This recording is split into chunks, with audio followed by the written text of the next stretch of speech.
This is an 88 to 1994 door handle. It is smooth, it is a little bit stronger. In 95 to 99, the handles are textured and they're not quite as strong, so that's why I'm switching from the 96 handle I have to the 94 style. It does have some scratches in it, which I'm going to take care of. I've washed it with dish detergent. You got to get all that grease off. Next, I'm going to sand it down with 400 and try to get through these scratches, and then we'll sand back up through 600, 1000, maybe 2000. We'll see how it goes. I primed the handle just to see where all the scratches were, and then I sanded it back down with 400 grit. The scratches weren't quite out. They're a little bit deeper primer would fill, so I used a little bit of glazing putty just to fill. You can see there's a deep scratch right here. There's one there, and then I hit this one right there, and you can see that little slash. That was that scratch. I filled a little bit of glazing putty. I'm gonna let this thing, I dried it down, I shot it with an air nozzle. I'm gonna let it drop a little bit more, and then I'm gonna prime it again, and it should be looking good. If not, I'll do what I need to do. So the process for this door handle, since it did have some very deep gouges in it, was that first, cleaned it with dish detergent, sanded it down with 400 grit just to see if I could sand any of the scratches out, just the paint. A couple of them I did, most of them I couldn't. So then I primed it just to see if the primer would fill any of the scratches. It did fill a couple more scratches, not enough. So I used some glazing putty. Then I primed it again after sanding down the glazing putty, and I was able to add paint. So that's the process. I've noticed in the past couple years more is that Rust-Oleum paint, the nozzles tend to clog up after using it one time. So I always keep a couple spare nozzles just in case the one gets clogged up. I can throw some others on there, just pop the one off, put a new one on so you can keep spraying. Like this can. I think I've used it once. I go to spray this handle tonight, clogged up, won't spray. And if you don't have any clear tips, you can also just let them soak in acetone or mineral spirits for a little bit. That'll loosen up all that clogged gunk. So my AC control, it no longer works. The low-high thing, I remember when it first happened, I turned it, and I don't know if there's a clock spring in there, but I turned it and it just felt like something broke loose. And so right now, it is set to high. Like, even though it's pointed low, it's actually high, and there's only high or off. And if I do turn it to where it's no longer high, where high is disappears. Like, sometimes high is here, sometimes it's here, so I try to just leave it on all the time. And that's why I'm replacing it. I think you just have to pull out this bezel. I think it just snaps out. And I should be able to get to this, unscrew it, and put the new one in. The new one was $130, a little pricey, which is why I waited as long as I did. But I'm just tired of messing with it. I want an AC control that actually works.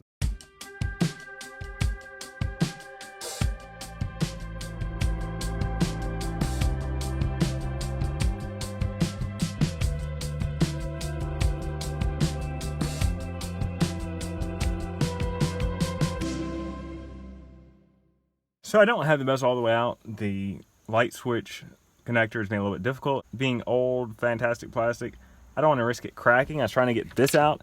This piece cracked. You should just be able to put your screwdriver in and push the end of the screwdriver towards the unit. Well, I did that, trying to pull it out, and it cracked. I mean, I'm replacing this. It's not a big deal.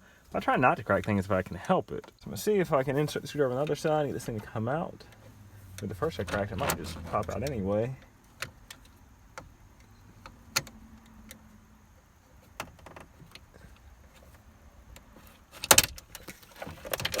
Dang, that one did not crack. That's a good thing. Now you gotta be careful getting these plastic connections off because, like, they just want to crack. This one, everything is cracking, it seems like.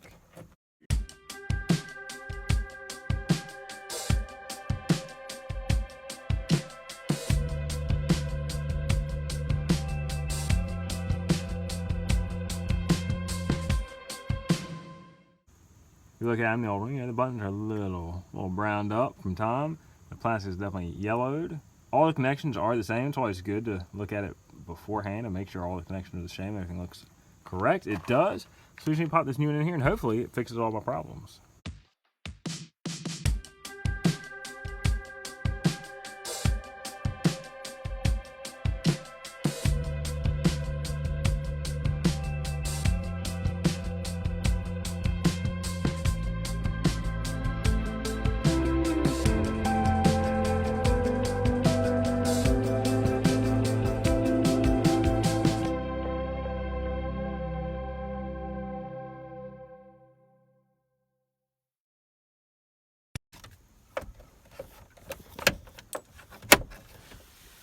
So one helpful thing, it does have 2 pins on each of the bottom corners to kind of help guide you where it should be. That's part of the reason I was having trouble getting it in.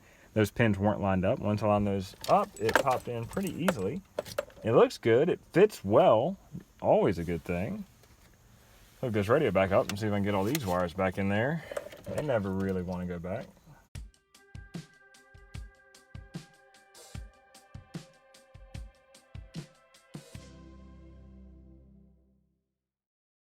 So before I put the bezel back on, I'm just going to switch the truck on, make sure this thing looks like it lights up, make sure it looks like it's working. Because you don't want to put the bezel all the way back on and then realize, oh, this doesn't work, I need to take it all the way back apart. As soon as you get it in there, just test it. Let's make sure things work.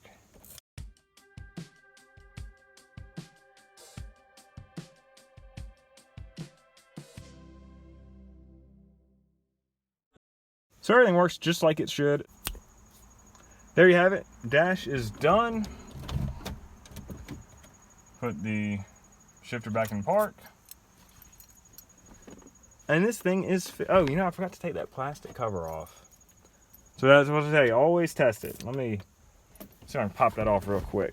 Fix that. It was a little pricey, $130, but man, it is nice not having an AC controller that just doesn't work. I had to leave it on high all the time for fear that if I turned it off, it may not come back on again. Don't have that issue anymore. I love it. It is definitely worth $130. Took me a while to realize that, but it's true. Still waiting on all the LED interior lights. Still waiting on the door jamb switch so that when I open my door, the interior lights will come on. Now they're brighter. That'll be awesome. Those will be coming soon. I do have the exterior door handles. I want to swap those out to the older style door handles, and I'm going to do that now.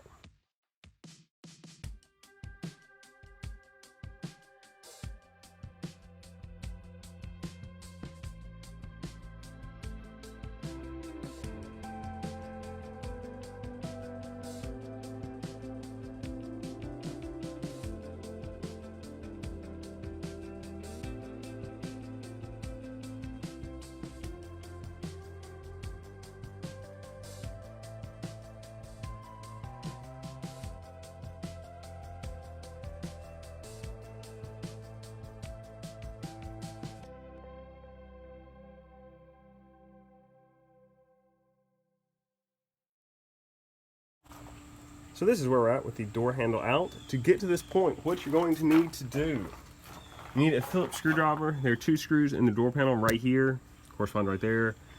You need to pull off that corner piece, 2 Phillips screws in the door panel.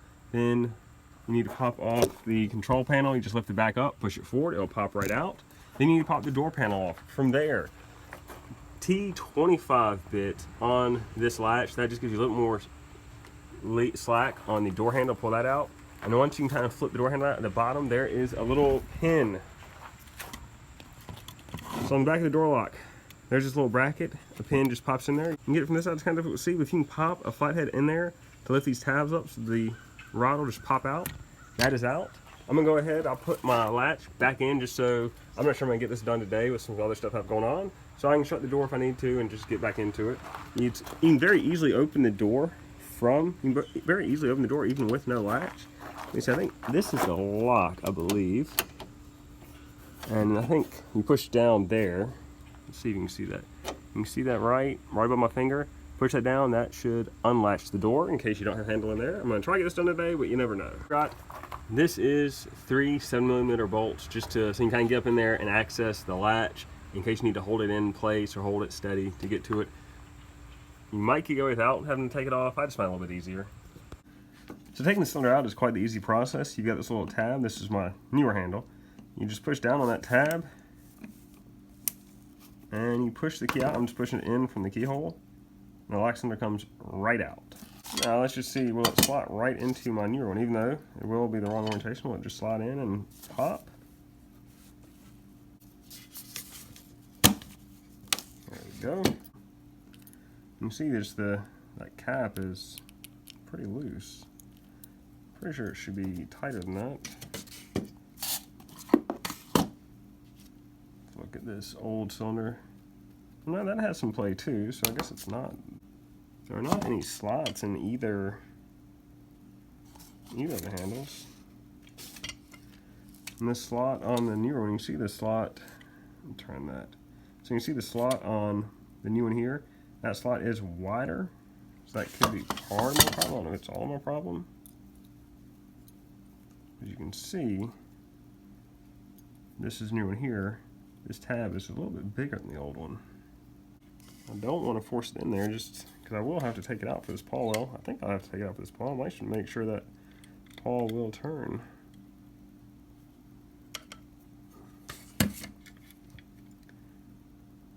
It definitely is meeting some resistance. These slots are the same depth. Yeah, they definitely appear to be the same depth.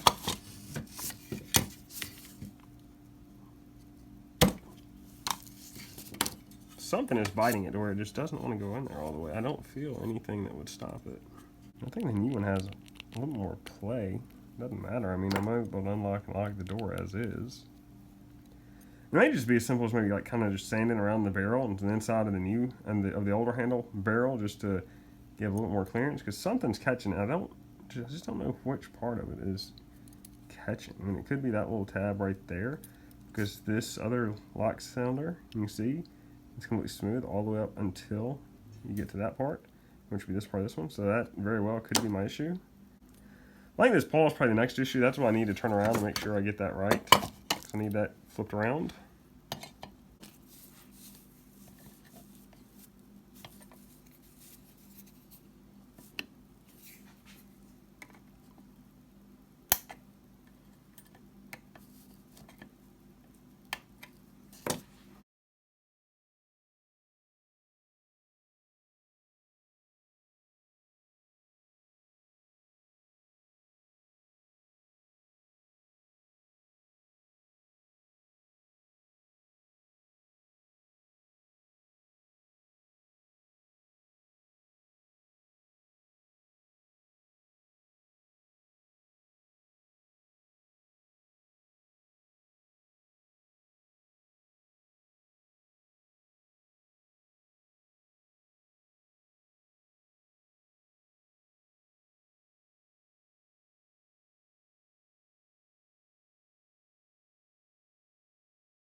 Let's contrast and compare. So you can see these are the 94 and below. They're smoother.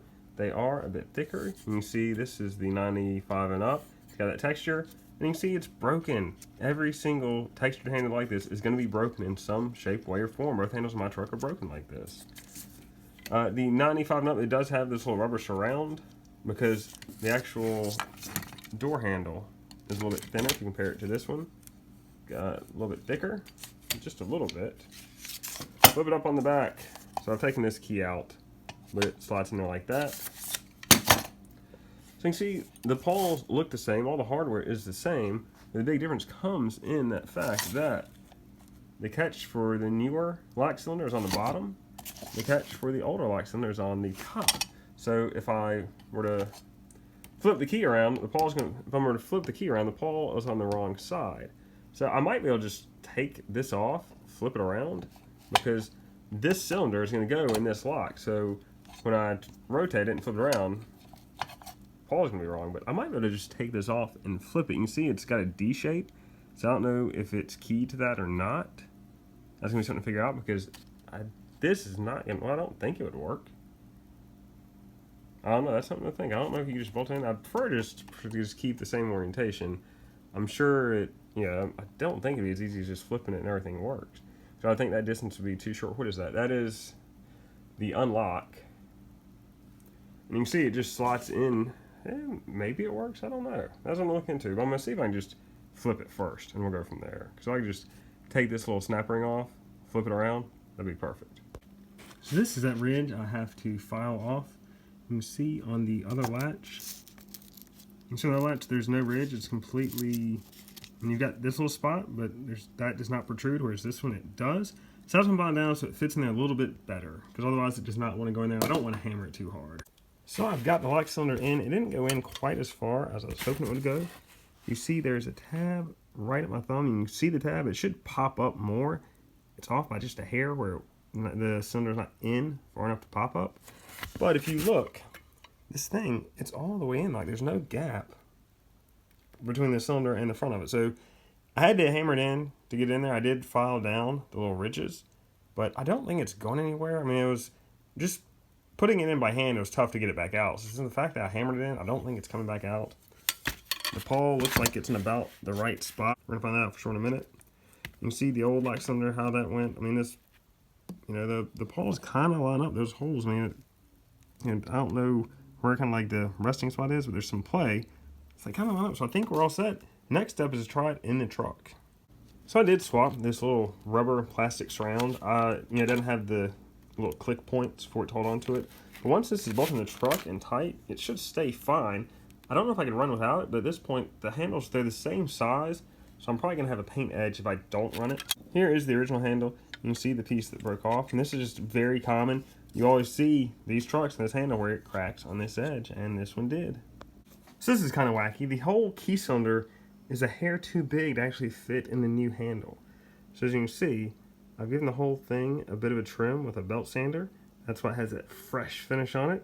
Still a bit too wide. I mean, it's getting bound up right in there. So I think I just need to take a little bit off this end part. See, I mean, I don't mind if it's a little bit of tension, but this, you know, it doesn't even want to move. It's a little too tight. The handle in, but I'm back out here because you can see it didn't quite seat right there. You can see there's a little bit of movement there. Thing is just the rubber is kind of pinched right in there and it's kicking it out right there. So I'm gonna undo it and take it out. The reason I put it all back together, it was getting late last night. It was dark. I was trying to wrap this thing up, not have a gaping hole in my truck.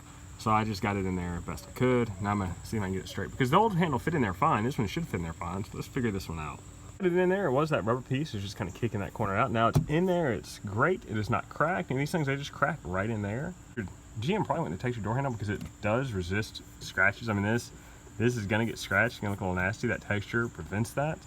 But it doesn't crack, and I think it looks worse cracked than it does. Maybe a little scratch, but I'm very careful, so I don't think I'm gonna scratch it, but you gotta worry about other people. That's the issue there. This door handle project is complete. Part of me wishes I tried to color match it, but look at my paint. There's not a good way to color match that. Maybe when I repaint it, I may redo them. That would look very nice. I'll probably keep the rubber surround. I mean, I've seen some people just paint right over the rubber surround. I don't know if I trust that. And especially, you know, if something goes wrong, you take your door handle apart, you're gonna rip your paint up. I've also seen it where people paint the door handle and just leave the rubber surround with black. I may do that. I don't relish thinking of taking these door handles back out. It's a tight fit, tight space to get in there, but you know, you're painting the truck, you gotta color match those handles.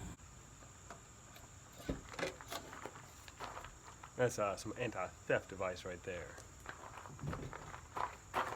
So, I've got this door jamb switch. It should be a relatively easy install. I mean, the hole is there, there's no switch there.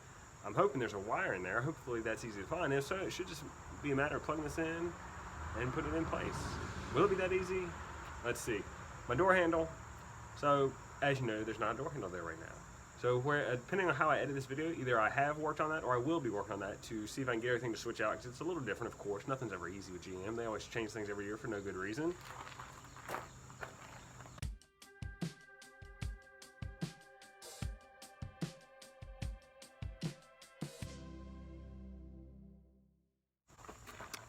This is going to be a little trickier than I thought because I don't see a wire.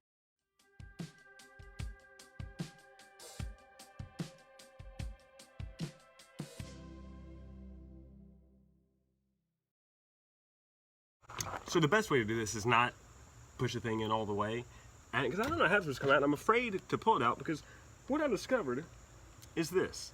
This is part of the old sensor, but the actual push button, not push button, like the actual moment switch of the sensor, this is not here. So I know somebody tried to pull this thing out, and it just ripped off the push button part and not all this, but all it is just the electrical connection in there. So I had to pull this off. I couldn't quite understand why the connection wouldn't come out of the hole, but this is why. This, like, you see that shaped triangular where you get it in and it won't come out? I don't know why they made it like that. But I've got it in, the light works, and it really is just me like trying to contort my hand in there to push that plug, that connection onto the back of it. And I got it because the interior lights are on. All of them, they're all on. It's great, it's wonderful. But my gosh, you know, if you have huge hands, like huge trash can ham-sized hands, I don't know what you're gonna do, man. You have to call somebody over and do some kind of deal, because you got big old trash can hands, man. It's not working. So it works. The light did go off after I shut the door and left the truck. So why did I do this? Well, the real question is, why did I wait so long to get this switch? But when you park your truck at night and you stop and you get out, you open the door without this switch, no lights come on. So you have to flip the switch to turn the lights on. And car manufacturers, they realized, hey, if you would like for the lights to be on at night when you open the door, let's put a switch in there and do it for them, so I don't have to cut it on. So just it's one of those things where I have to cut the light on, then I'll shut the door and I lock it, and I realize, oh, I left the interior light switch on, I got to cut it off, got to go through all these things. This just takes up a lot of annoyances, a lot of steps. Next, waiting for my LED lights to come in. All the interior lights can be replaced with LEDs. It should be much brighter. You can see this yellow, you know, barely any light over there. It's no good. I don't want that. Now, you saw earlier, I did replace the AC control. That is amazing. It's $130, a bit expensive for me for this truck, but it is worth every single penny. I love it. Now I don't have to leave the AC on high or turn it off and like, well, I really hope I can find the high again, because you turn it off and the high moves. Maybe it's this knob, maybe it's this knob. You have to just keep turning, like hoping you find it. Like, what if I don't find it? It's gonna be a hot one today. I really need to find it. Come on, it's like I'm a lock. It's like I'm a safe cracker or something, like trying to find the right point. Now it works. It's awesome. Like even the knobs look brand new. They're not like old and grungy looking. Worth every penny. I mean, probably worth as much as my truck, but hey, that's sometimes the joy. It's just what it costs, man. That's the cost for joy. So I discovered, with this switch not working, there's a light in the driver's side footwell. I thought, I don't remember seeing one in the passenger side footwell. Well, I guess that light is burned out. I'm not gonna pull it out. I'm gonna wait to pull it out when I get the LEDs in. But there should have been an LED. I didn't even know, so many lights not working, switches not working. I didn't even know what's supposed to be and what's not supposed to be. Now I'm figuring out, man, so now at night this truck's gonna be super bright inside. I may just like camp out in there all the time. It's gonna be so great. I'm loving it, man. I wish I'd done these things so long ago, but you think, these little things are just like little things. You think, oh, I can just let it slide. It's not a big deal. That light, who cares? And then it adds up, and you have more and more, and you think, hold on, man. I can improve my quality of life just with these simple little things. So why not do it? So now I'm doing it. I'm loving it, man. It is so awesome. So if you have these little things in your car you've been putting off to fix, maybe you should do it, because it might make you very happy. It's made me very happy. And you can't put a price on happiness now, can you?